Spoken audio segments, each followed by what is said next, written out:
Assalamu alaikum rahmatullohi va barakatuh. Урматтуу мусулман бир туугандар. Негизи эле улуу муундагы адамдарга дават кыла турган болсок, Аллахка ибадат кылууга чакыра турган болсок, алар эмне деп айтышат? Кийин деле намаз окуганга жетишебиз. 50ге чыкканда, 60ка чыкканда деле ибадат кылганга жетишебиз деп Аллахка ибадат кылууну, кулчулук кылууну жаштыкта болбой тургандай, бул каары адамдарга гана тиешелүү сыяктуу кылып ойлошуп, ибадатка өтө бир жеңил карашат. Бул менен мен эмнени айткым келди? Биз менен умрага көпчүлүк улуу муундагы адамдар келишти. Алардын арасында каарып калган апалар дагы көп. Алар бул жакка келип, жакшы таваф кыла албай, жакшы намаз окуй албай, жакшы ибадат кыла албай, кыска сүрөлөрдү, кыска дуаларды жаттай албай, кыйналып жаткандарын көрүп, чындыгында жүрөгүң кейбей койбойт.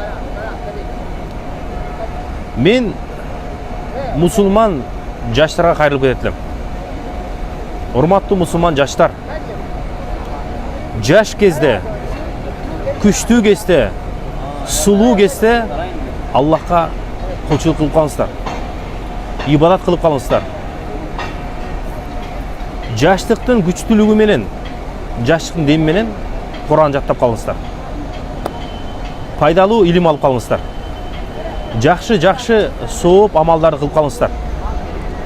Канчалаган адамдар кийин окуйм, 1 жылдан окуйм деп отуруп, бул дүйнөдөн кош айтып өтүп кетишти.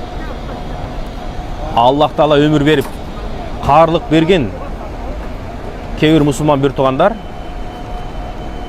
жакшы ибадат кыла албай, жакшы кулчулук кыла албай, каарлыкта алсыздык кылып, же эс тутуму начарлап кыйналып жаткандарын көрүп жатабыз.